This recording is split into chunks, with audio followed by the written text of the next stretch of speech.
Halo semuanya. Kembali lagi bersama kami di Kartos. Bersama aku Raka. Aku Fradia. Aku Nesa. Nah, kita tanya dulu nih sama host-host di samping aku nih.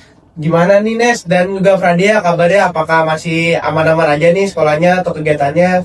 Aman dong, tapi jujur ya belakangan ini aku ada keluhan jam tidur aku tuh berantakan banget gara-gara kayak kasihkan scrolling gitu sebelum tidur. Sumpah sama banget sih Nes. Kan? Aku ngerasa kayak sakit asiknya sama gadget tuh sampai suka lupa tiba-tiba udah jam 1 malam, udah jam 2 malam. Nah, tapi tuh pas banget nih sama topik kita hari ini, yaitu Iya, seputar gadget dan juga pola hidup remaja. Itu. Nah, terus buat remaja sekarang nih kan kita lihat tuh kayak bergantung banget sama gadget. Dari komunikasi, itu harus dari gadget, dari sosial media juga. Sosial media itu banyak banget konten-konten yang menarik sehingga kita tuh harus benar-benar mantengin gadget gitu, harus online terus di gadget. Nah, makanya dari itu remaja sekarang tuh kayak buat masuk sekolah tuh susah banget gitu, bangun paginya susah karena tidurnya kemalaman, begadang karena ngeliatin gadget terus gitu. Jadi di sekolah tuh kayak kurang bertenaga, kurang gimana ya, masih lesu gitu untuk sekolah. Iya, kalaupun dipaksa masuk tadi kelas, jadi ketiduran deh pas lagi pelajaran. Nah, makanya hari ini kita bakal undang narasumber yang gak kaleng-kaleng nih guys. Nah, beliau ini adalah seorang guru bimbingan konseling yang dimana pastinya beliau ini sering menghadapi problem-problem yang serupa di sekolah. Nah, betul banget tuh. Tanpa berlama-lama lagi, mari kita sambut narasumber kita, Bu Gina. Nah, oke, sebelumnya kita kenalan dulu nih sama Bu Gina sebagai narasumber kita. Halo Bu Gina. Halo. Apa kabarnya, Bu? Baik, gimana kabarnya kalian? Alhamdulillah baik juga Bu. Oke. Oke teman-teman, mari kita langsung masuk aja ke topik utama kita. Jadi saya mau nanya nih Bu, kan remaja sekarang tuh banyak banget ya Bu, apalagi screen time-nya atau penggunaan gadget itu berlebihan banget gitu, sampai berjam-jam. Nah, pandangan Ibu tentang remaja yang banyak banget pakai gadget itu gimana sih Bu? Iya, Bu, kayak mereka kan kayak keasikan scrolling atau main game gitu kalau malam kan. Ya, kalau kalian sendiri berapa lama nih? Aduh, aku juga keseringan Iya juga scrolling keseringan sih Bu. Maksimal berapa? Paling lama? Kita sih realistis aja ya Bu, paling 6 jam sehari ada kali Iya. ya. Ada lebih sih Bu, ya. Over gitu loh Bu. Betul. Sebenarnya kecanduan itu bisa kalau dalam arti adalah hal yang berulang-ulang. Tapi kecanduan sendiri ada pada akhirnya mengalami konotasi negatif ketika si subjeknya tersebut sudah memiliki hal yang berdampak negatif bagi dirinya.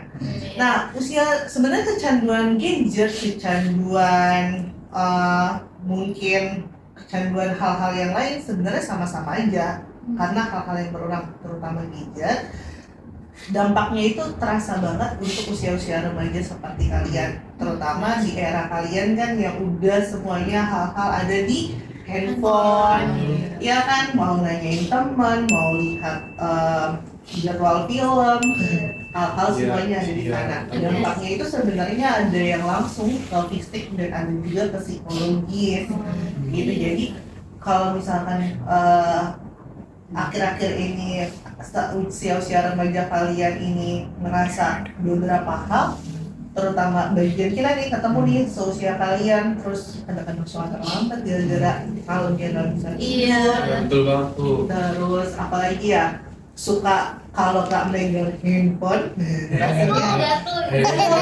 siapa yang menghubungin. Iya. Cek Nah, notif. nah itu artinya apa? Ada rasa kecemasan tersendiri dan ketergantungan gitu. Jadi beberapa hal di usia kalian, yang pertama udah ada di hormon keingin tahuan tinggi, ditambah ada hal yang lain terutama gadget, itu berdampak psikologis, bisa menjadi kecemasan, bisa depresi, bisa antisosial. Coba lebih banyak temenan di Instagram atau di dunia nyata. Nah itu kan kita ada ngaruh-ngaruhnya, karena kalian mungkin jauh lebih nyaman ketika kalian membentuk karakter, membentuk hal-hal yang lain itu di online. Jadi dampaknya banyak. Insomnia juga ada. Iya, Tidur gitu ya Bu. Betul. Jalan kemana-mana jadinya ya Bu ya. Iya. Kalau kalian sendiri ada nggak yang ngerasa buat kerasa dampaknya akhir-akhir ini? Kalau aku sih gimana ya? kan kalau tugas-tugas itu juga ada di HP aku gitu kan, apalagi aku sering banget dikasih job tuh kayak ngedit gitu, jadi aku harus pegang gadget aku terus, cuman kayak kadang kan paling mata aku sakit gitu pusing. Nah, betul ya, benar ya. Ini memang banyak sih kerasa sebenarnya, nggak bisa bilang kalau selamanya kita megang gadget itu adalah hal yang negatif atau buruk. Kalian dapat hal-hal kreatif baru pasti dari gadget. Tetapi ketika hal itu sudah membuat edik dan kalian cukup ketergantungan dan agak rasa kayak berjauhan dari gadget, terus kalian merasa ada yang kehilangan, disitulah akhirnya ketergantungan itu yang kalian nggak bisa kontrol, itu yang akhirnya dapatlah hal negatifnya gitu. Nah, kalau misalnya kayak gitu tuh sebagai kita nih pelajar-pelajar gitu, kayak dari ibu sendiri tuh ada tips gitu nggak sih Bu, kalau misalnya si pelajar ini tuh kayak jam tidurnya tuh udah rusak banget, apalagi kan mereka harus ya rutinitas itu belajar itu kan, tapi itu kayak udah ketergantungan banget dengan gadget, terus menjalar lagi ke pola tidur yang rusak. Kira-kira dari ibu sendiri tuh ada tips atau kayak langkah-langkah kecil untuk kita gitu nggak sih Bu? Oke, kalau dari kami, khususnya saya sebagai guru BK, kita nggak bisa menampik kalau dunia kita sebagian memang berlangsung, terutama ada informasi, tukaran informasinya itu dari gadget. Nah, ada pembatasan tersendiri ketika kalian harus membatasi mana aktivitas kalian di dunia nyata dan aktivitas dunia maya. Kalau bisa ketika kalian sudah ada di dunia nyata, kalian coba buat mengasah keterampilan sosial kalian gitu. Jadi tidak semuanya melalui di gadget. Jadi dibatasi nih, tadi udah nyampe sekolah, oke, ketika kalian mau pulang bolehlah 15-30 menit dulu buat istirahat sejenak di rumah. Habis itu kalian tetap harus berkomunikasi atau berinteraksi dengan di lingkungan sekitar kalian, yaitu nyapa orang tua, nyapa kakak, nyapa adik, rapi-rapi kebersihan, ya kan, terus aktivitasnya lihat kondisi rumah, atau kondisi sekitar, mungkin ada hal-hal kecil kalian perlu olahraga di lingkungan sekitar, jalani pola hidup yang sehat, yaitu beribadah mungkin setelahnya. Habis itu kalian bisa memantau sedikit demi sedikit menggunakan handphone secara cepat. Oh, ada informasi dari grup ini. Terus kalian list lagi nih di bagian notes kecil apa yang harus kalian lakukan gitu. Terus kalian mungkin ada notes yang kayak kegiatan saya perlu ada kegiatan buat nonton, buat aktivitas sama teman, itu dijadwalkannya lagi. Kalau bisa itu jadi hal yang menyenangkan ketika kalian ketemu langsung. Itu jadi saya mau ngobrol nih sama Raka tentang kerja kelompok ini. Nah kalau bisa itu dikumpulin dulu biar jadi pas saat interaksi itu hal yang menyenangkan. Jadi nggak habis di dunia mayanya buat sampai malam sampai jam 10:30 mungkin. Itu kan dia rusak ya jam tidur ya. Jadi kita bikin semacam to-do list gitu ya Bu. Mengagak tantangan sih Bu, kayak kadang kan kita pengen nyari waktu istirahat atau nyari hiburan tuh gak bisa lepas gadget gitu. Kayak kita udah capek seharian tugas, ngerjain tugas mungkin di HP juga, tapi pas istirahat masih buka HP juga gitu kan, kayak nyari hiburannya di situ. Ya tips-tips kecil yang seperti itu yang kalian harus sertakan kalau misalkan kehidupan nyata kalian adalah ketika kalian harus berinteraksi terhadap atau sesama orang lain, itu yang harus dipentingkan. Gadget adalah tambahan gitu. Jadi ya itu yang membuat pola hidup yang semakin sehat dan semakin berwarna ketika kalian ada di dunia nyata. Iya.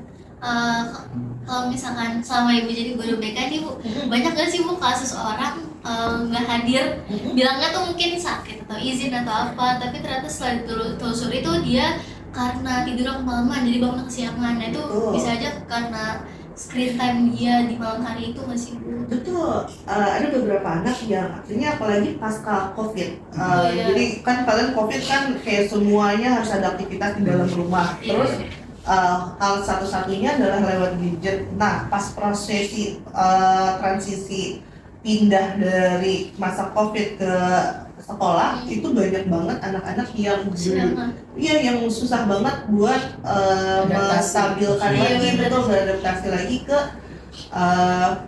jam-jamnya kita gitu. Biasanya kan setelah ibadah kata kalian habis ibadah sholat subuh mungkin bisa tidur lagi, bisa makan pagi dengan sambil berzoom. terus kalian harus jam 6:30 itu Harus ke ada. sekolah. Dan itu insomnia di usia kalian insom itu mengkacaukan sekali metabolisme tubuh. Karena kan posisinya hal itu akhirnya bikin kalian yang harus waktu istirahat dipakai dengan hal yang lain, terus paginya kalian harus beraktivitas, jadinya apa? Ada hal-hal yang bikin sebelum yang tadi saya bilang kecemasan, depresi, akhirnya jadi pemarah atau pendiam atau sensitifnya lebih tinggi karena hormonnya nggak stabil gitu. Jadi juga Kemana-mana ya masalah. Tapi kalau dari ibu sendiri kayak ngelihat anak-anak yang misalnya telat gitu ya bu, itu dia misalnya menurut kayak hipotesis ibu nih, untuk pendapat ibu sebenarnya tuh karena kesiangan, itu kelihatan nggak sih bu dari perilakunya atau dari tip fisiknya gitu bu? ya, anak-anak yang biasanya tidak tidur dengan cukup, itu rasa lelah atau lemesnya itu kelihatan berbeda ketika kalian terlambat karena habis lari-lari dari kimia farma. Lesunya beda, terus tidak semangatnya berbeda. Hal itu tuh kayak ada sesuatu hal yang memang tubuhnya dia tuh belum siap buat menerima aktivitas lain. Gitu, jadi kerasa banget ketika ada sesuatu hal yang mencetus si anak tersebut tidak bisa ready sama keadaan. Kalau tadi kan kita bahas seputar tidur gitu ya. Kalau selain tidur itu kan banyak juga anak-anak remaja yang dimana seharusnya masa-masa remaja ini aktif dengan kegiatan fisik gitu kan bu. Ketemu temen ya kegiatannya fisik gitu. Tapi ini banyak aku lihat ya teman-teman, aku pribadi juga itu tuh kayak terlalu asyik dengan gadgetnya gitu. Jadi tuh suka melupain aktivitas fisik yang seharusnya emang para remaja tuh lakukan. Olahraga basicnya Iya. gitu buat saat itu. Menurut ibu itu kayak seberapa besar sih kayak pengaruh gadget itu terhadap kebiasaan olahraga remaja-remaja? Sebenarnya saya memandangnya seperti ini, ketika remaja tersebut tidak mau mencoba keluar dari zona nyamannya, dia akan terbatasi dengan pikirannya, dia akan dunianya cuma melihat nge-scroll IG aja, nge-scroll hal yang lain gitu, melihat aktivitas atau hal-hal yang ada di luar sana dengan begitu saja. Iya. Ketika pengaruh teman-temannya, ketika pengaruh keluarga, dukungan keluarga dan keinginan diri sendiri untuk mencoba buat hal yang lain, sebenarnya gadget tuh membuat juga platform-platform online tuh udah banyak yang menyuarakan hal-hal baik, kayak misalkan ada Rani Maki, terus atau misalkan Pornfit lah, Iya, terus betul sih. hal-hal kecil jalan santai, itu kan sebenarnya di dalamnya kita nggak bisa lihat, nggak bisa jangkau, tapi lewat platform-platform online kita bisa lihat nih, oh ternyata ada aktivitas-aktivitas di luar sana yang menyenangkan.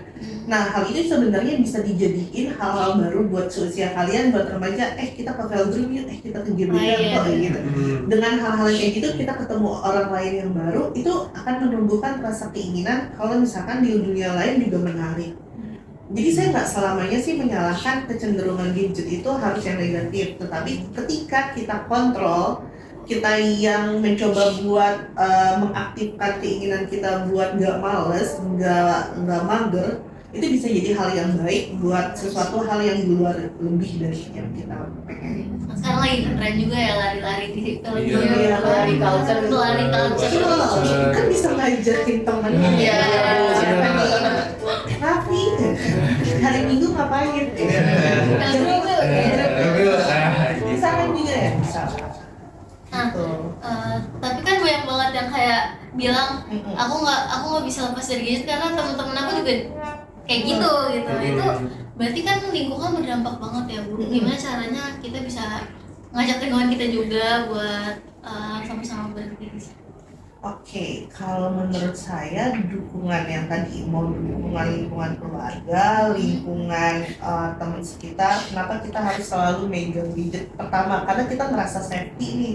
Kalau ketika kita di dalam lingkungan terus nggak diajak ngobrol, kadang-kadang siapa yang dipegang? Jadi deh kita tanya aja deh. Misalkan lihat-lihat, karena kan kayak kita tuh nggak diikut sertakan, sedangkan ketika kita megang handphone, kayaknya kita ada aktivitas yang bisa kita alihkan. Nah, tipsnya adalah ketika kalian ada di sekumpulan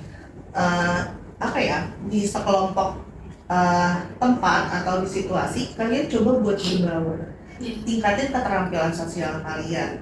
Jadi merasa buat kalian adalah nyatu di kelompok sosial tersebut, jangan hanya menjadi kalian harus terpusat, kalian yang harus ditanya. Perlu juga buat beranjak kalau kalian perlu ikut serta ada di kelompok tersebut dengan ngikutin obrolan-obrolan yang mungkin kalian belum tahu terus kalian coba nimbrung gitu. Jadi ya di era-era remaja sekarang bukan lagi kalian yang jadi terpusat buat ada dijadiin pusat perhatian, tapi kalian mencoba buat menjadi gitu. ya pesertanya juga gitu. Terus menurut Ibu itu kayak remaja-remaja ini kan dikelilingi oleh banyak pihak ya Bu, baik pihak guru, keluarga, orang tua gitu. Menurut Ibu tuh harusnya gimana sih Bu, atau baiknya tuh gimana peran-peran sekitar remaja ini tuh agar membantu si remaja ini tuh terlepas dari gadget atau bisa mengubah gadget tuh jadi hal yang lebih positif gitu Bu. Oke, pertanyaannya seru nih. Kita harus melihat kalau manusia adalah atau individu adalah hal yang jauh lebih baik dibandingkan alat ini. Alat ini justru memang sebagai alat bantuan aja. Ya, misalkan ketika kalian di-challenge terhadap sesuatu, alat ini sebagai penyempurna lebih kalian karena kreativitas kalian jauh lebih baik dari hal tersebut. Ketika kalian kekurangan informasi komunikasi sama orang tua, jangan hal yang egonya tuh jangan dikencengin gitu, tapi mungkin melalui gadget kalian mungkin bisa lihat nih gimana cara ngobrol sama orang tua gitu, pelan-pelan gitu, dia ngomong kayak gini tapi ternyata lihat lagi deh, oh oke, masakin buat bunda dan ayah gitu makanan pagi. Hal itu kan sebenarnya bisa dijadikan tambahan informasi, tapi yang eksekusi terakhirnya adalah kalian kan. Jadi kalian yang kontrol semua gitu. Jadi pesan saya sih sebenarnya kalian harus lebih banyak buat cari hal-hal lain itu memang di gadget, tetapi jangan dijadiin dia satu-satunya tempat lari kalian di sana. Nah ini Bu, saya mau nanya nih, kalau misalnya kan dari kita sendiri itu pasti ada niat ya Bu buat kayak mengurangi penggunaan gadget, tapi itu kadang suka nggak konsen gitu loh Bu. Iya, jadi kayak kadang hari ini aku mau ngurangi nih, tapi kayak nanti aja deh, kayak masih butuh banget gadget nih, gitu terusan gitu loh jadinya Bu. Jadi dari niat kita yang awalnya mau mengurangi malah nggak kesampaian gitu. Nah, ada nggak sih Bu tips kayak kita biar konsisten terhadap pengguna untuk mengurangi penggunaan gadget itu Bu? Oke, kalau misalkan kalian lebih senangnya dipaksa atau atas kesadaran? Balik lagi ke pribadi kita. Iya, Pribadi tapi sendiri kan sih, Bu. harus Nih, Sebenarnya sih sebenarnya. ketika misalkan sekolah aja contohin, save gadget kalian di kelas, kalian setuju atau enggak? Pribadi setuju. Setuju deh. Tapi kalau ada tugas kayak perlu bantuan one of friend. Iya, betul. Nah, iya sebenarnya sih agak sulit ya. Saya bukan yang saklek banget buat bilang kita nggak boleh sama sekali sama gadget gitu. Karena semakin kita dikasih keputusan atau larangan, semakin kita ingin mengikuti larangan tersebut kan gitu.